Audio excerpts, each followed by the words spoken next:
Brine. Thank you very much, Madam Deputy Speaker. Now, it's a matter of public record. I've had my points of difference with this government and this Prime Minister since the Brexit referendum, but unlike many, I never questioned that we had a clear result from a free and fair referendum, and I always hated the rather, I thought, unkind view that people who voted Leave were somehow hoodwinked or too daft to know what it was that they were doing. There were just two red lines that I think my constituents insisted upon. One was a transition period, the key ask of business, if we remember, and the other was that we leave with a deal in place between the UK and its closest neighbours, our largest trading partner. This doesn't seem like radical thought to me. As I said to the Prime Minister on Christmas Eve, I pay huge tribute to him for his statecraft and for sticking to the word that he gave me, both publicly and privately, that he wanted a deal with the EU and that he would do everything in his power to secure one. So I will support the deal today, not just because it avoids the no deal many feared, and so many of our opponents spent an election campaign just 12 months ago warning would herald some form of national apocalypse. How ironic that they will vote today for the hardest Brexit of all. And I listened with interest to the leader of the Liberal Democrats confirm that. But because it's a good deal for Britain, Madam Deputy Speaker, and it does what we promised at the election last year. The Prime Minister said he would get Brexit done, and the European Union withdrawal agreement of last year was passed within days of securing a majority in this place to allow that. That was the oven-ready deal, and we shouldn't allow others to rewrite history. The Future Relationships Bill before us today didn't go anywhere near the oven until the 11th hour, but it's come out very nicely and I welcome it. Ultimately, though, it is just a framework.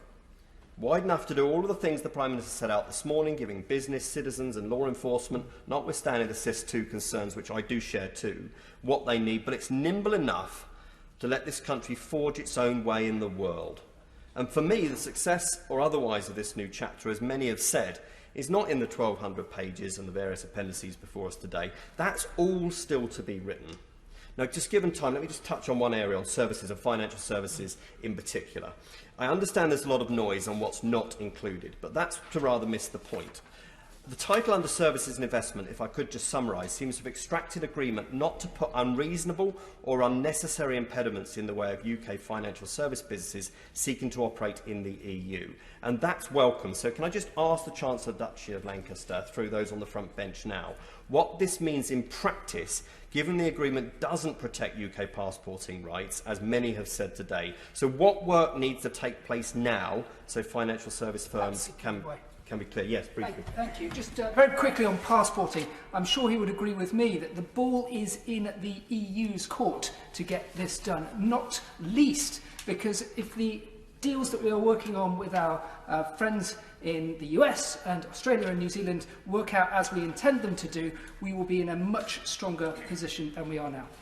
Well, yeah, and I would agree with my honourable friend who's great experience working in this sector, and this deal is, in many ways, a basis on which you can build. There's always a way to structure services, as he well knows, and of course many businesses have long ago put measures in place via EU brokers, for instance. But I do want the front bench to respond to that when they respond to this debate today. So in closing, Madam Deputy Speaker, although we have left the political structure of the EU, this country will remain culturally, emotionally, historically and strategically attached to Europe, not least through the 4 million EU nationals who are our friends and neighbours, and many are my constituents. We now have a new future to look forward to. It won't be the same, and we shouldn't pretend that it will, and we should never have pretended it will. And that's okay. It's time to come together. It's time to move on.